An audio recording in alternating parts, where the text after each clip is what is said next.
time when she was on the verge of being famous. In the end, Diddy was able to avoid going to jail, but Shine was not so fortunate and received a 10-year prison sentence for his involvement in the incident. The Club New York incident served as a wake-up call for Jennifer. It was the result of all the things she had been neglecting while she was with Diddy. She was burdened by his way of life, the frequent scandals, and her mounting suspicion that she couldn't trust him. Shortly after the trial, she canceled her relationship with Diddy in order to remove herself from the pandemonium. Later, Jennifer acknowledged that she was emotionally spent during this time in her life, and it became evident that her relationship with Diddy had negatively impacted her mental and emotional well-being. Diddy's infatuation and power over Jennifer persisted even after their breakup, though, as she moved on. J-Lo is just, I don't know. Every man she's been with has said the same thing, except for Diddy. Diddy's the only one that said she was a great girlfriend and how he wish he hadn't messed it up. Now, How is that the only man in her life that had regrets about their relationship and everybody else ran for the hills? Like, it's not nobody noticing that. That everybody else that's left her, oh, she was too this, she was this, she was that. But Diddy said she was perfect. maybe she was meant for the metal. What happens if you're only perfect for the devil? God. What the f does that make you? Damn. Diddy's problems with control were not limited to his relationship with Jennifer. His compulsive behavior pattern affected other women in his life, primarily singer Cassie, but it went well beyond that. Like Jennifer, Cassie gained notoriety as a result of Diddy's influence. Although he had a significant influence on her career, his grip over her life extended well beyond that. Diddy's retention of Cassie is notable, according to many close friends and family. Diddy was the one in charge of both relationships, running the show in the background. After the nightclub shooting, Jennifer was able to move on, but Cassie was subjected to emotional manipulation for more than 10 years before she eventually left in 2018. Following Gene Deal's surprising disclosure of Diddy's actions, rumors of his possessiveness further intensified. He claimed that even after their relationships ended, Diddy felt the need to maintain control over the women in his life. He brought up Diddy's fixation with his ex-girlfriend Kim Porter in addition to Jennifer and Cassie. That's Kim's story. That's Kim's book. That's Kim's book. Then you hear about the fact that he broke Kim's nose on a yacht? Wow, I ain't hear about that. He broke Kim, let's say allegedly, but it was told by people in her camp that he broke Kim's nose on a yacht. So Cassie's story is Kim's story. Cassie's book is Kim's book. He put her in a certain position, in a certain situation, and a certain time in her life. You understand what I'm saying? That she saw no way out other than doing what he told her to do. He had mentally controlled her. Porter and Diddy had a complex past. They had 3 children together before Porter's death in 2018. Like he did with Jennifer and Cassie, Diddy reportedly kept a close hold on her personal life even after they broke up. Gene Deal's disclosures fueled the flames by implying that Diddy's obsession with dominating women was personal rather than merely a matter of power. Additionally, some claim that Diddy's treatment of Cassie was greatly influenced by his unresolved concerns with Jennifer. He appeared to be attempting to replicate the same dynamics, albeit with a younger companion, in many respects. Many have questioned whether Jennifer was just another victim in Diddy's perilous web as a result of this unsettling pattern of control. What drove her to the brink? Some solutions might be found in the film Enough.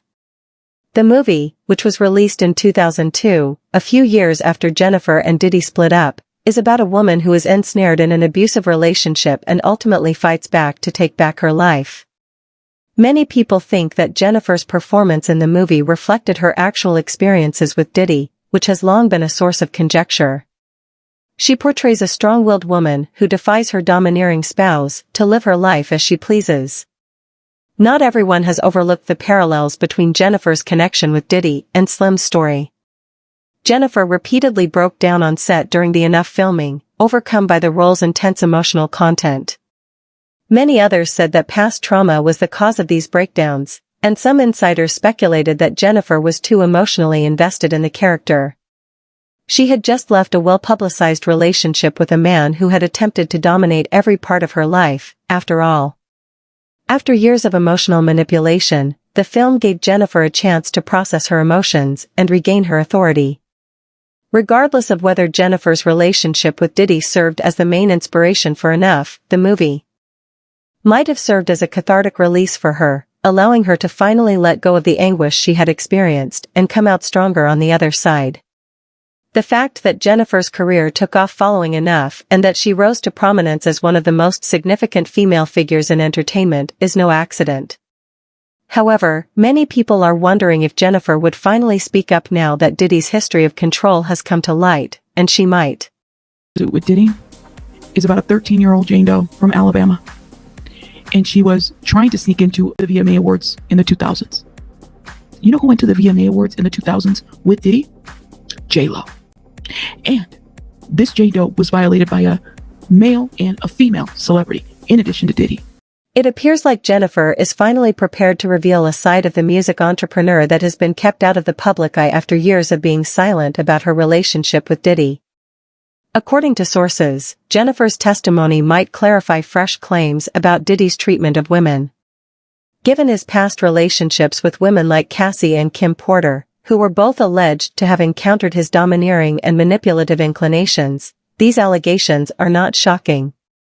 Jennifer's decision to elaborate on her personal experience could provide significant credence to the mounting narrative that Diddy has long abused his position of authority and influence to manipulate those around him, particularly the women in his life. However, this goes beyond simple manipulation of emotions. Diddy has been linked to accusations of criminal activity throughout the years, including his role in the 1999 nightclub incident that ended his engagement with Jennifer. Jennifer's court declaration might make all the difference, even though Diddy has always been able to remain one step ahead of the law. She may have important knowledge that could reveal Diddy's public persona because she was once an insider and was engaged with him while he was at the top of his game. Diddy's reputation and career may suffer more if she divulges information that directly links him to unlawful activities. However, what may motivate Jennifer to finally speak up after keeping quiet for so long? One theory is that Jennifer has at last reached a stage where she feels capable of taking back her narrative. This could be her chance to correct the record after years of establishing her profession and defending herself against the Diddy media frenzy. Jennifer's court speech may also be an attempt to provide justice to the women who have suffered because of Diddy's actions. Jennifer might feel obligated to advocate for people who might not have the same voice. Personal closure could be an additional component. Diddy and Jennifer's name have been associated for years, and even after their split, the specter of their romance has followed her about. Jennifer may be attempting to break that link permanently by speaking out in court, taking back her story, and moving on from the past. In a similar vein, Jennifer might feel protected by the court statement. Since Diddy's previous behavior has been coming back to haunt him in recent years, it could be better for Jennifer to be proactive and get ahead of the narrative if she knows anything that could implicate her personally or legally. The fact that Jennifer's testimony might have major repercussions adds even more intrigue to the matter. Diddy may face additional inquiries and maybe criminal prosecution if his purported actions are made public. It's no secret that Diddy has influential contacts in the entertainment and music sectors, but if those relationships begin to show, his business may be on the verge of collapse. Although we are interested in hearing Jennifer's thoughts, people are offering their opinions on the matter. J-Lo, Diddy, and so on are part of that big club, someone commented. Another person added, J-Lo only needs to be grateful that she managed to escape this psychopath and forge her own path. Diddy was all about power, and he wanted to take advantage of and ruin everyone he came into contact with, both physically and mentally.